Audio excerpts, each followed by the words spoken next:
হযরত জিবরাইল আলাইহিস সালাম আল্লাহর খলিল আল্লাহর বন্ধু ইব্রাহিম আলাইহিস সালামকে গিয়ে সালাম জানাইলেন, ওগো আল্লাহর খলিল, রব্বি করিম আল্লাহ, গোটা জিন্দিগিতে অসংখ্য অগণিত পরীক্ষা আল্লাহ নিয়েছেন, জিন্দিগির সমস্ত পরীক্ষার মধ্যেই উত্তীর্ণ হয়েছেন, কিন্তু গো আল্লাহর খলিল রব্বি করিম আল্লাহ, আপনাকে জিন্দিগির আরেকটা পরীক্ষা নিতে চান।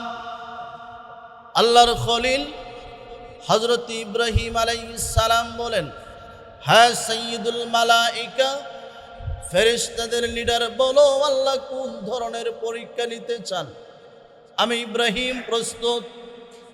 হযরত জিবরাইল আলাইহিস সালাম বলে, আল্লাহর খলিল রব্বি করিম আল্লাহ, আপনাকে বৃদ্ধা বয়সে একটা সন্তান দান করেছেন, মালিক জানতে চান সন্তানের প্রতি মহব্বত বেশি না রব্বে করিম আল্লাহর প্রতি অন্তরে মহব্বত বেশি?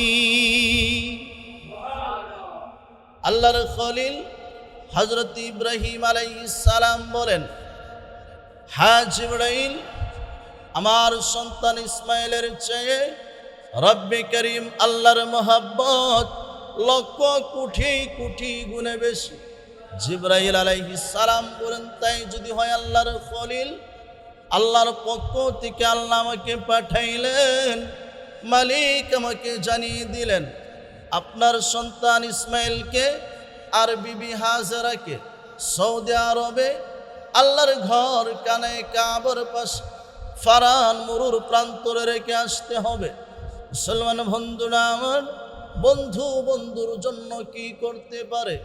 আল্লাহর খলিল হযরত ইব্রাহিম আলাইহিস সালাম একটা মুহূর্তের জন্য আর দেরি করলেন না, সন্তান ইসমাইলকে সঙ্গে করে, বিবি হাজেরাকে সঙ্গে করে যাত্রা শুরু করলেন সিরিয়ার দিকে। দীর্ঘ পথ অতিক্রম করে আল্লাহর ঘর কানে কাবার পাশে ফারান মরুর প্রান্তরে এসে উপস্থিত হলেন। আল্লাহর খলিল হযরত ইব্রাহিম আলাইহিস সালাম সন্তান ইসমাইলকে রেখে, বিবি হাজেরাকে রেখে আবার সিরিয়ার দিকে রওনা করলেন। মুসলিম মিল্লাতের মাতা হযরতে হাজেরা আলাইহিস সালাম ডেকে বলেন, আল্লাহর খলিল কোথায় যাচ্ছেন? সন্তানকে রেখে মানব শূন্যহীন এক ভূমি, মানুষ নাই, চতুর্দিক থেকে শুধু বালি, খাবার নাই। ওগো আল্লাহর খলিল, কোথায় যাচ্ছেন এই সন্তানকে রেখে আর আমাকে রেখে? আপনাদের খেদমতে সূরা আলে ইমরান থেকে ৯৬ নং আয়াত তেলাওয়াত করেছি। আল্লাহ রাব্বুল আলামিন এই পৃথিবীর সর্বপ্রথম যেই ঘর আল্লাহ সৃষ্টি করেছেন সেটা হচ্ছে বাইতুল্লাহ। সেটা কি? বাইতুল্লাহ। আল্লাহ বলেন, বাইতুল উযিআ লিন-নাস, মানুষের জন্য আল্লাহ পাক সর্বপ্রথম যেই ঘর সৃষ্টি করেছেন, লাল্লাযী বিবাক্কাথা, সেটা হচ্ছে মক্কায় অবস্থিত, মুবারাকাহ এবং বরকতপূর্ণ সেই ঘর, ওয়া হুদাল লিল আলামিন, এবং যেই ঘরটাকে রব্বে করিম আল্লাহ হেদায়েতের কেন্দ্রস্থল হিসেবে আল্লাহ পৃথিবীতে গ্রহণযোগ্যতা দিয়েছেন। আল্লাহ রাব্বুল আলামিন বলেন, ফিহি আয়াতুম বাইয়িনাতুম মাকামু ইব্রাহিম, এবং ওই ঘরের পাশেই আল্লাহ পাক অনেক নিদর্শন রেখে দিয়েছেন। অনেক নিদর্শন আল্লাহ পাক সেখানে রেখেছেন। বিশেষ করে আল্লাহ পাক যে নিদর্শনের কথা আল্লাহ উল্লেখ করেছেন, ফিহি আয়াতুম বাইয়িনাতুম মাকামু ইব্রাহিম, সেটা হচ্ছে হযরত ইব্রাহিম আলাইহিস সালাতু ওয়াস সালাম সন্তান হযরতে ইসমাঈল আলাইহিস সালাতু ওয়াস সালামকে নিয়ে আল্লাহর ঘর বাইতুল্লাহ কানে কাবার যে দেওয়াল গেঁথেছিল, ওয়াল গেঁথেছিল, যে পাথরগুলি বসিয়েছিল কোনো ইলেকট্রিসিয়ানিক যন্ত্র ছাড়াই, যেটার মাধ্যমে কাজ করেছিলেন, কমর সমান উঁচু একটা পাথর, যে পাথরটাকে বলা হয় মাকাম ইব্রাহিম, আজও বিদ্যমান আছে। হযরতে ইব্রাহিম আলাইহিস সালাতু ওয়াস সালাম যে পাথরের উপর দাঁড়িয়ে কাজ করেছিলেন সন্তান হযরতে ইসমাঈল আলাইহিস সালামকে নিয়ে, 2 ইঞ্চি পরিমাণ গভীর 51 পায়ের ছাপ সেই পাথরের মধ্যে বিদ্যমান আছে। আল্লাহ পাক বলেন ফিহি আয়াতুম বাইয়িনাতুম মাকাম ইব্রাহিম। আল্লাহ বলছেন এখানে অনেক নিদর্শন আল্লাহ রেখেছেন। তার মধ্যে আল্লাহ পাক সেখানে আরেকটা নিদর্শন রেখেছেন, সেটা হচ্ছে জমজম কূপ। সেটা কি? জমজম কূপ। এই জমজম কূপের সাথে আমরা সকলেই পরিচিত, কিন্তু এই কূপ উৎপন্ন হওয়ার পিছনে একটা ইতিহাস আছে। ইতিহাসের পাতায় যতগুলি ইতিহাস স্বর্ণ অক্ষরে লিপিবদ্ধ আছে, তার মধ্যে একটা ইতিহাস হচ্ছে এই জমজম কূপ। হযরত ইব্রাহিম আলাইহিস সালাতু ওয়াস সালাম, ওনার প্রথম স্ত্রী ছিলেন হযরতে সারা আলাইহিস সালাম। হযরতে সারা আলাইহিস সালামের কোনো সন্তান ছিল না। হযরত ইব্রাহিম আলাইহিস সালাম বৃদ্ধ বয়সে উপনীত হলেন। হযরতে সারা আলাইহিস সালামের আন্তরিক প্রচেষ্টায় হযরত ইব্রাহিম আলাইহিস সালাম হযরতে সারা আলাইহিস সালামের পরামর্শক্রমে দ্বিতীয় বিবাহ করেছিলেন। হযরতে ইব্রাহিম আলাইহিস সালামের পরামর্শক্রমে, হযরতে সারার পরামর্শক্রমে হযরতে ইব্রাহিম আলাইহিস সালাম দ্বিতীয় বিয়ে করেছিলেন। কার পরামর্শক্রমে? প্রথম স্ত্রীর পরামর্শক্রমে। হযরত ইব্রাহিম আলাইহিস সালাম কে হযরতে সারা বলতেছেন, আল্লাহর খলিল, যেহেতু আপনার সন্তানাদি হচ্ছে না, আর পৃথিবীর প্রত্যেকটা বাবাই চা যে তার একটা সন্তান দুনিয়াতে থাকুক, সে চলে যাওয়ার পর তার বংশ বিস্তার লাভ করবে সন্তানের মাধ্যমে। এটা পৃথিবীর প্রত্যেকটা বাবাই চা। তো হযরত ইব্রাহিম আলাইহিস সালাতু ওয়াস সালাম বৃদ্ধা বয়সে উপনীত হলেন। 80-র উপরে বয়স চলে গেল, কিন্তু সন্তান নাই।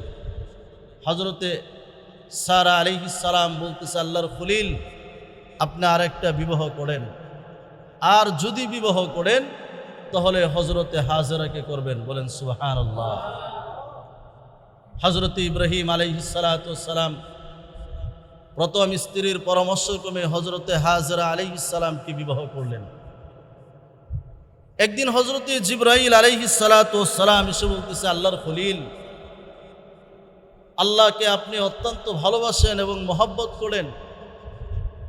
আল্লাহ পাক আপনাকে ভালোবেসে খলিলুল্লাহ উপাধি দিয়েছে, কিন্তু রব্বে করিম আল্লাহ জানতে চাচ্ছেন আপনি কি দুনিয়াতে সন্তান চান? ইব্রাহিম আলাইহিস সালাম আশ্চর্য হয়ে গেলেন। বললেন, চাই তো হবে কি করে? আমার যে বয়স, আমি যে পর্যায়ে এসে উপনীত হলাম, এই বয়সে সাধারণত মানুষ সন্তানের আশা করতে পারে না। তো ইব্রাহিম আলাইহিস সালাতু ওয়াস সালাম বলছেন যে না, আল্লাহ পাকের কাছে আমি কিভাবে চাবো, আমার তো বয়স শেষ পর্যায়ে। হযরতে জিবরাইল আলাইহিস সালাম বলছে, আল্লাহর খলিল, আল্লাহ পাক আপনাকে সালাম জানিয়েছেন এবং আল্লাহ পাক সুসংবাদ দিয়েছেন। রব্বে করিম আল্লাহ বলেছেন, আল্লাহ পাক আপনাকে একটা পুত্র সন্তান দান করবেন। হযরত ইব্রাহিম আলাইহিস সালাম বলছেন, আল্লাহ যেহেতু আমাকে আশ্বাস এবং ঘোষণা দিয়েছেন, তাহলে 100% আমার বিশ্বাস আল্লাহ আমাকে একটা সন্তান দান করবেন। আল্লাহ রাব্বুল আলামিন হযরত ইব্রাহিম আলাইহিস সালাতু ওয়াস সালামকে একটা পুত্র সন্তান দান করলেন, যে সন্তানের নাম আমরা সকলেই জানি, হযরত ইসমাঈল আলাইহিস সালাতু ওয়াস সালাম। হযরত ইব্রাহিম আলাইহিস সালাতু ওয়াস সালাম বৃদ্ধা বয়সে সন্তান হইলে কি খুশির সংবাদ না? মনে অনেক আনন্দ, মন উৎফুল্ল হযরত ইব্রাহিম আলাইহিস সালাতু ওয়াস সালামের। কিন্তু হযরত ইব্রাহিম আলাইহিস সালাম সন্তান ইসমাঈল আলাইহিস সালামকে নিয়ে দিন রাত আনন্দের সাথে জীবনযাপন করতেছে। এই দৃশ্য দিকে হযরতে সারা সহ্য করতে পারতেছে না। যদিও তারা নবীর স্ত্রী, তারপরেও যাতে তো মহিলা, মনের ভিতরে একটু হিংসা বিদ্বেষ, সাধারণত পুরুষরা চাইতে মহিলাদের অন্তরে হিংসা বিদ্বেষ বেশি। হযরতে সারা এই দৃশ্য দেখে সহ্য করতে পারতেছেন না। তিনি বলতেছে, আমার পরামর্শক্রমে বিয়ে করব, আর আমি বিবাহ করালাম, আর এখন আমার খোঁজখবর নিচ্ছে না। হযরতে সারা বলতেছে, আল্লাহর খলিল, এইটা আমি মানতে পারি না। আপনার সন্তানকে নিয়ে এবং হাজেরাকে নিয়ে দূরে কোথাও চলে যান। বৃদ্ধা বয়সে একটা সন্তান পাইলেন, আর এই মুহূর্তে আদেশ হলো, সারা আদেশ করলেন যে সন্তান ইসমাইল এবং হাজেরাকে নিয়ে দূরে কোথাও চলে যেতে। আল্লাহর খলিল হযরত ইব্রাহিম আলাইহিস সালাতু ওয়াস সালামের গোটা জীবনটা একটা পরীক্ষার মধ্যে গেছে। আর আল্লাহর খলিল গোটা জিন্দিগিতে যতগুলি পরীক্ষা তার সামনে এসেছে, সমস্ত পরীক্ষার মধ্যেই আল্লাহর খলিল হযরত ইব্রাহিম আলাইহিস সালাম উত্তীর্ণ হয়েছেন। সুবহানাল্লাহ কিনা কোন লাগবে নাকি? আপনারা যদি সুবহানাল্লাহ না বলেন আলোচনা শেষ করে দিন। এটা একটু বলবেন, এটা পারবেন না? হযরত জিবরাইল আলাইহিস সালাম একদিন আল্লাহর বন্ধু হযরত ইব্রাহিম খলিলুল্লাহর কাছে এসে উপস্থিত হলেন। হযরত জিবরাইল আলাইহিস সালাম আল্লাহর খলিল, আল্লাহর বন্ধু ইব্রাহিম আলাইহিস সালামকে গিয়ে সালাম জানাইলেন, ওগো আল্লাহর খলিল, রব্বি করিম আল্লাহ গোটা জিন্দিগিতে অসংখ্য গণিত পরীক্ষা আল্লাহ নিয়েছেন, জিন্দিগির সমস্ত পরীক্ষার মধ্যেই উত্তীর্ণ হয়েছেন, কিন্তু গো আল্লাহর খলিল, রব্বি করিম আল্লাহ আপনাকে জিন্দিগির আরেকটা পরীক্ষা নিতে চান। আল্লাহর খলিল হযরত ইব্রাহিম আলাইহিস সালাম বলেন, হ্যাঁ সাইয়্যিদুল মালাইকা, ফেরেশতাদের লিডার, বলো আল্লাহ কোন ধরনের পরীক্ষা নিতে চান, আমি ইব্রাহিম প্রস্তুত। হযরত জিবরাইল আলাইহিস সালাম বলে, আল্লাহর খলিল, রব্বি করিম আল্লাহ আপনাকে বৃদ্ধা বয়সে একটা সন্তান দান করেছেন, মালিক জানতে চান সন্তানের প্রতি মহব্বত বেশি না রব্বে করিম আল্লাহর প্রতি অন্তরে মহব্বত বেশি? আল্লাহর খলিল হযরত ইব্রাহিম আলাইহিস সালাম বলেন, হ্যাঁ জিবরাইল, আমার সন্তান ইসমাইলের চেয়ে রব্বে করিম আল্লাহর মহব্বত লক্ষ কোটি কোটি গুণে বেশি। জিবরাইল আলাইহিস সালাম বলেন, তাই যদি হয় আল্লাহর খলিল, আল্লাহর পক্ষ থেকে আল্লাহ আমাকে পাঠাইলেন, মালিক আমাকে জানিয়ে দিলেন আপনার সন্তান ইসমাইলকে আর বিবি হাজেরাকে সৌদি আরবে আল্লাহর ঘর কানে কাবার পাশে ফারান মরুর প্রান্তরে রেখে আসতে হবে। মুসলমান বন্ধুরা আমার, বন্ধুর জন্য কি করতে পারে? আল্লাহর খলিল হযরত ইব্রাহিম আলাইহিস সালাম একটা মুহূর্তের জন্য আর দেরি করলেন না, সন্তান ইসমাইলকে সঙ্গে করে, বিবি হাজেরাকে সঙ্গে করে যাত্রা শুরু করলেন সিরিয়ার দিকে। দীর্ঘ পথ অতিক্রম করে আল্লাহর ঘর কানে কাবার পাশে ফারান মরুর প্রান্তরে এসে উপস্থিত হলেন। আল্লাহর খলিল হযরত ইব্রাহিম আলাইহিস সালাম সন্তান ইসমাইলকে রেখে, বিবি হাজেরাকে রেখে আবার সিরিয়ার দিকে রওনা করলেন। মুসলিম মিল্লাতের মাতা হযরতে হাজেরা আলাইহিস সালাম রেখে বলেন, আল্লাহর খলিল কোথায় যাচ্ছেন? সন্তানকে রেখে মানব শূন্যহীন এক ভূমি, মানুষ নাই, চতুর্দিক থেকে শুধু বালি, খাবার নাই। ওগো আল্লাহর খলিল কোথায় যাচ্ছেন এই সন্তানকে রেখে আর আমাকে রেখে? কার আদেশে যাচ্ছেন আর কার কাছে রেখে যাচ্ছেন? আল্লাহর খলিল হযরত ইব্রাহিম আলাইহিস সালাতু ওয়াস সালাম বলে, হ্যাঁ হাজেরা শোনো, যে মালিক আমাকে খলিলুল্লাহ বানিয়েছেন, যিনি আমাকে বন্ধু বলে ঘোষণা করেছেন, ওই মালিক আদেশ করেছেন তোমাকে আর ইসমাইলকে মানব শূন্য এক ভূমি এই ফারান মরুর প্রান্তরে রেখে যেতে। কি ঈমান ছিল! মুসলিম মিল্লাতের মা হযরতে হাজেরা আলাইহিস সালাম বলতেছে, আল্লাহর খলিল, যদি এটা আল্লাহর পক্ষ থেকে আদেশ হয়ে থাকে আর এটা মালিক যদি ঘোষণা করে থাকেন, তাহলে আমি একটা মুহূর্তের জন্য আপনাকে বাধা দিব না। অবশ্যই রব্বে করিম আল্লাহ এই বাইতুল্লাহর পাশে ফারান মুরুর প্রান্তরেও আমার রিজিকের ব্যবস্থা করবেন, আমার থাকার ব্যবস্থা করবেন এবং এখানে গণবসতিও রব্বে করিম আল্লাহ তৈরি করবেন। আল্লাহর খলিল হজরত ইব্রাহিম আলাইহিস সালাতু ওয়াস সালাম সিরিয়ার দিকে আবার যাত্রা শুরু করলেন। আস্তে আস্তে সানিয়া কাইদা নামক একটা পাহাড়ের গুত্র আছে, একটা জায়গা। ওই জায়গার মধ্যে আল্লাহর খলিল পিছনের দিকে লক্ষ্য করে দেখে সন্তান ইসমাইলকে আর দেখা যাচ্ছে না, বিবি হাজেরাকেও দেখা যাচ্ছে না। এবার আল্লাহর খলিল হজরতে ইব্রাহিম আলাইহিস সালাতু ওয়াস সালাম দুইটা হাত তুলে আল্লাহর কাছে তিনি দোয়া করেছিলেন, রব্বানা লিউকিমুস সালাতা ফাজআল আফইদাতাম মিনান নাস তাহভি ইলাইহিম ওয়ারযুকহুম মিনাস সামারাতি লাআল্লাহুম ইয়াশকুরুন।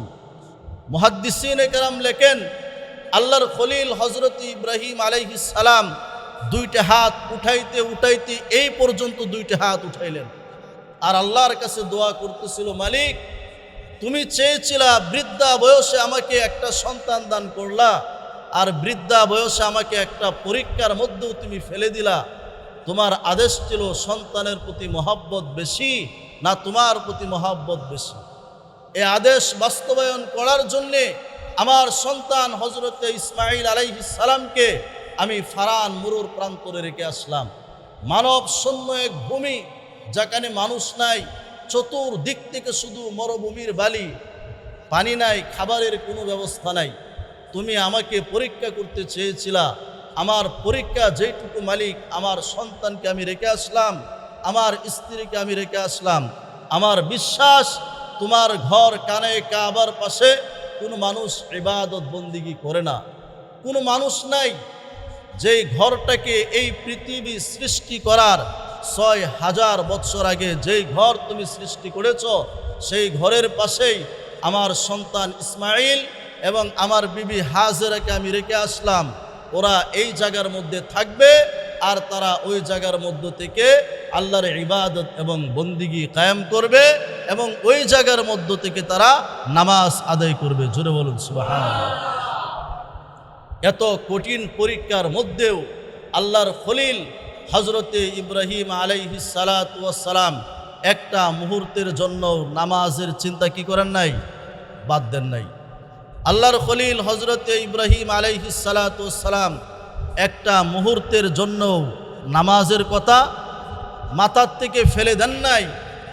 অথচ আমরা এই কুরবানির দিনে কুরবানি করতে গিয়া অনেক আল্লাহর ওলি এমন আছে যে এক ওয়াজিব আদায় করতে গিয়া 5টা ফরজ একদিনে মিস করে, ঠিক না?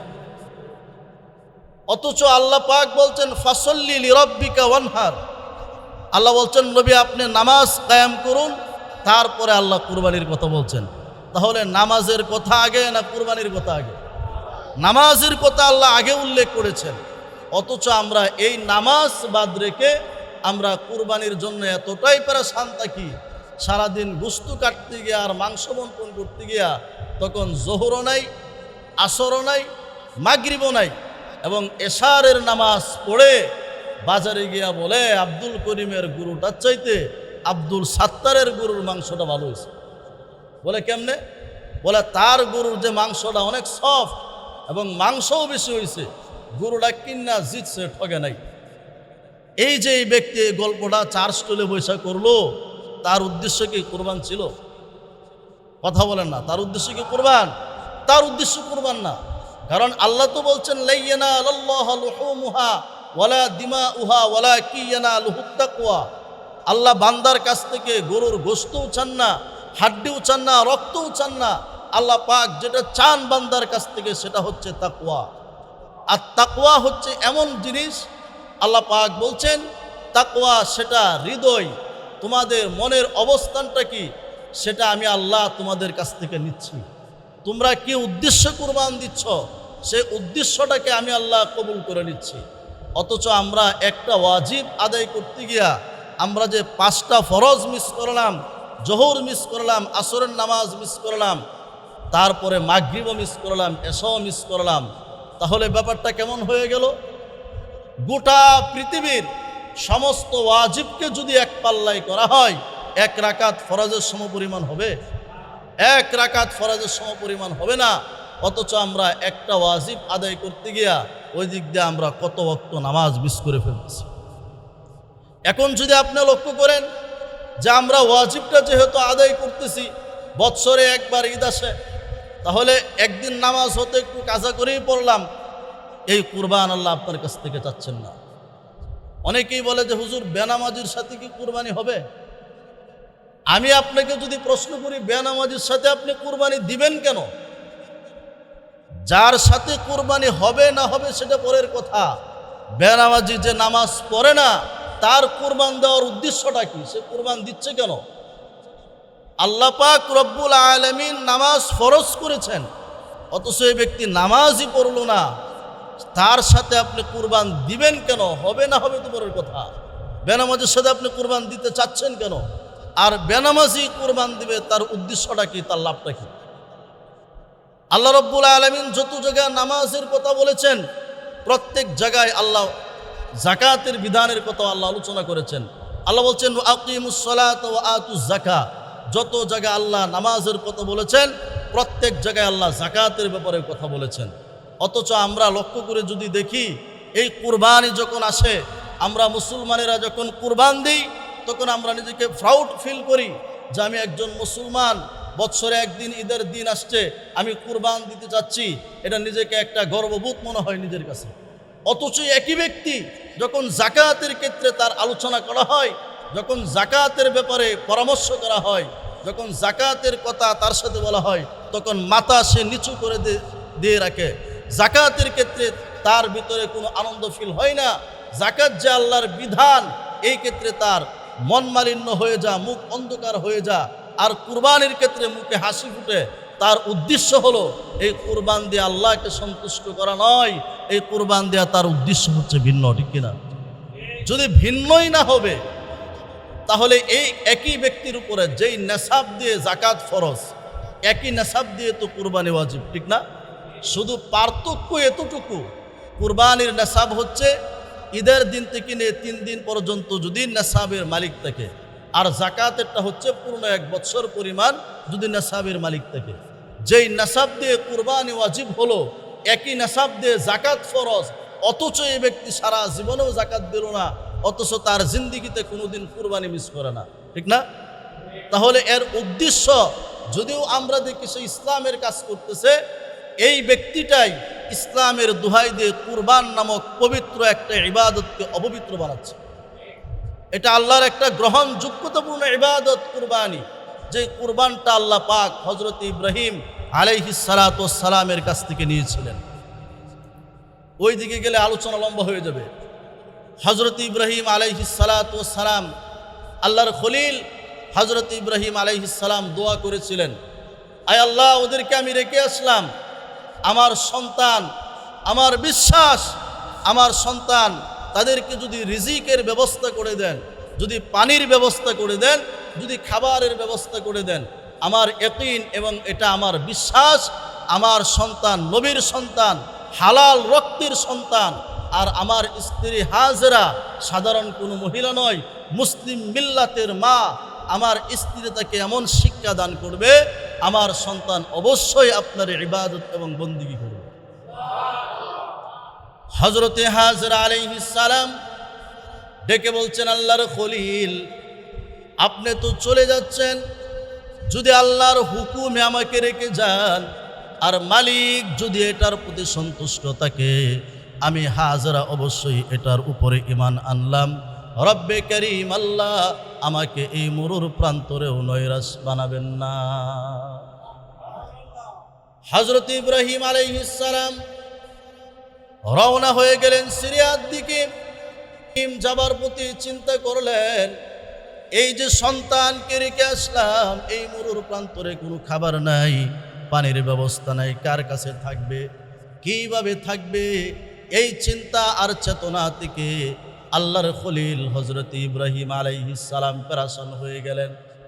আল্লাহ রাব্বুল আলামিন ডেকে বলে, ইব্রাহিম চিন্তা করবেন না, আমি আল্লাহ মরুর প্রান্তরে হাজেরাকে একা রেখা দেই নাই। আমি আল্লাহ আপনার হাজেরা আর ইসমাইলকে দেখার জন্য শত শত রহমতের ফেরেশতা ফারান মরুর প্রান্তরে আমি আল্লাহ মোতায়েন করেছি।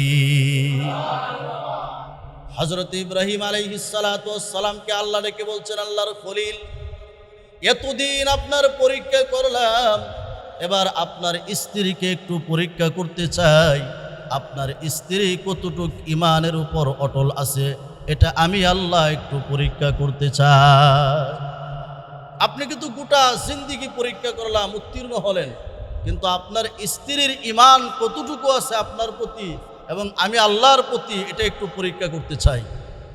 মুসলিম মিল্লাতের মা হযরতে হাজরা আলাইহিস সালাতু ওয়াস সালামকে ইব্রাহিম আলাইহিস সালাম যখন ফারান মরুর প্রান্তরে রেখে সিরিয়ার দিকে যাচ্ছিলেন, হযরতে হাজরা আলাইহিস সালাতু ওয়াস সালামের কাছে এক মশক অর্থাৎ এক কলস পানি আর অল্প কিছু খেজুর রেখে গেছিলেন, যেগুলি মাত্র 2-4 দিনের খাবার ছিল।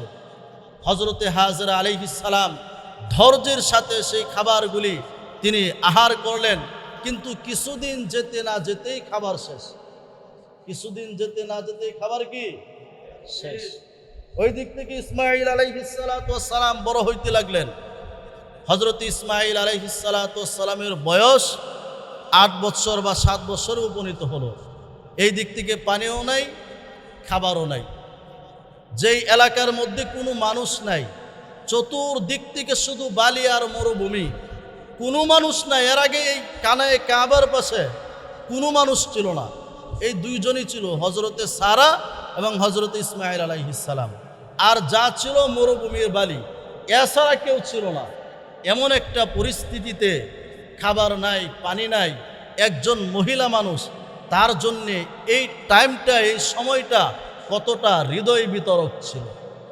কিন্তু মা তো পৃথিবীর জমিনে একজন ব্যক্তি, শুধু মা, যিনি পাহাড় সমান কষ্ট বুকে ধারণ করেও সন্তানের মুখে যিনি হাসি ফুটান, তিনি হচ্ছেন বাবা এবং মা। এছাড়া পৃথিবীতে দ্বিতীয় আর কোনো মানুষ পাবেন না যেই ব্যক্তিটা আপনার বিপদে বাবা মার মতো আপনার পাশে দাঁড়াবে। পৃথিবীর যতটা মানুষ সফলতা অর্জন করেছে, যদি জিজ্ঞাসা করা হয় আপনার সফলতার পিছনে কার অবদান, দীপ্তহীন কণ্ঠে আওয়াজ দেয়া বলবে যেই মানুষটার অবদান সবচেয়ে বেশি তিনি হচ্ছেন মা এবং বাবা। কারণ বাবা মার চাইতে আপন পৃথিবীতে আল্লাহ আর কাউকে বানাই নাই। যদি আপনি বলেন যে বাবা মার চাইতে আর কেউ আপন আছে, এটা মিথ্যা, এটা ভুল। হয়তো আমরার সমাজের মধ্যে এটা কালচার হয়ে গেছে, স্ত্রীকে আমাদের মার চাইতেও বেশি প্রাধান্য দেয় বউকে, ঠিক না? মার চাইতেও বেশি বউকে প্রাধান্য দেই কিনা? কিন্তু বউকে একদিন পরীক্ষা করে দেখেন। এই যে ঈদ আসতেছে, শুধু এক ঈদে মার্কেট বন্ধ করে দেন, এই বউ আর বউ থাকবো না, এটা ইরানের মিসাইল হয়ে তারপরে আপনার উপর আক্রমণ করবে। একদিন শুধু এক ঈদে মার্কেট করে দিবেন না, দেখবেন এক বুঝা বলতে শুরু করবে যে কার ঘরে বিয়া হইলো, কার ঘরে আইলাম, জিন্দিগিতে কিছু পইরাও শান্তি পাইলাম না, খায়াও শান্তি পাইলাম না। অথচ একবার শুধু একবেলা এদিক সেদিক হলো। আর আপনি আমার মার দিকে যদি লক্ষ্য করেন, গোটা জিন্দিগি ভর মাকে কিচ্ছু দিলেন না, এরপরেও মা সন্তানের প্রতি কোনো অভিযোগ নাই, ঠিক না বেঠিক? একমাত্র ব্যক্তি মা নিঃস্বার্থভাবে সন্তানকে ভালোবাসে। মা আপনাকে আমাকে গর্ভে ধারণ করতে গিয়া 10 মাস 10 দিন মা কত কষ্ট যে মা করেছে, যেই ভালোবাসার পৃথিবীতে মা ছাড়া পৃথিবীর আর কোনো মানুষের ভালোবাসার এমন নজিরবিহীন ঘটনাতে পৃথিবীতে কেউ দেখাতে পারবে না। স্বার্থ ছাড়া ভালোবাসা একমাত্র মা বাসা সন্তানকে, আর কেউ বাসে না। হযরতে হাজরা আলাইহিস সালাম মুসলিম মিল্লাতের মা, দেখেন পানি নাই, খাবার শেষ, সন্তান বারবার চিৎকার করে করে বলতেছে, মা আমাকে পানি দাও, মা আমাকে পানি দাও। একটা 7 বৎসরের বাচ্চা যদি, যারা ঘুমাচ্ছেন একটু সজাগ হন, একটা 7 বৎসরের বাচ্চা যদি আপনাকে বলে যে মা আমাকে পানি দাও, পানির তৃষ্ণা, আমি মরে যাব, আর আপনি যদি পানি দিতে না পারেন, আপনি মা হিসাবে, বাবা হিসাবে এর চাইতে কষ্টের কথা পৃথিবীতে আর কিছু আছে? হযরত ইব্রাহিম আলাইহিস সালাতু ওয়াস সালামের সন্তান হযরত ইসমাঈল আলাইহিস সালাম মরুর প্রান্তরে চিৎকার করে করে বলছে, মা পানি দাও। পানির জন্য তৃষ্ণা, কলিজা ফেটে যাচ্ছে।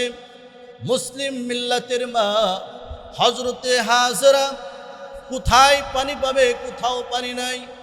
মরুর প্রান্তরে চতুর্দিক থেকে শুধু বালি আর বালি, কোথাও পানি দেখা যাচ্ছে না।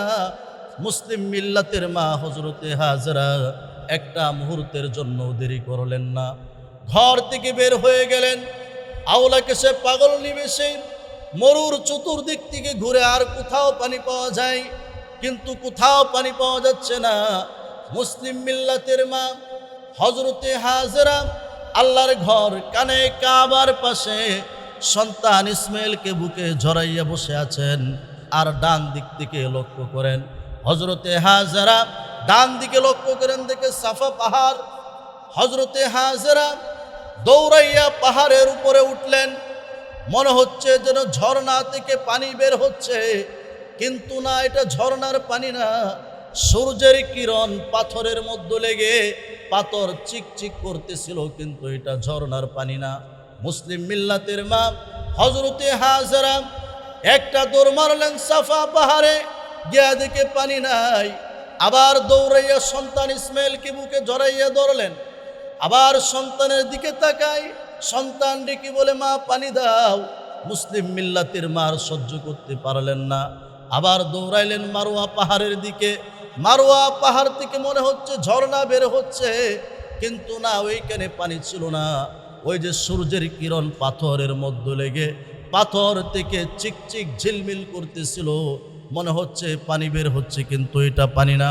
মুসলিম মিল্লাতের মা আবার সন্তান ইসমাইলকে জড়াইয়া ধরলেন। একবার দৌড়ে সাফা পাহাড়ের দিকে, আরেকবার দৌড়ে মারোয়া পাহাড়ের দিকে।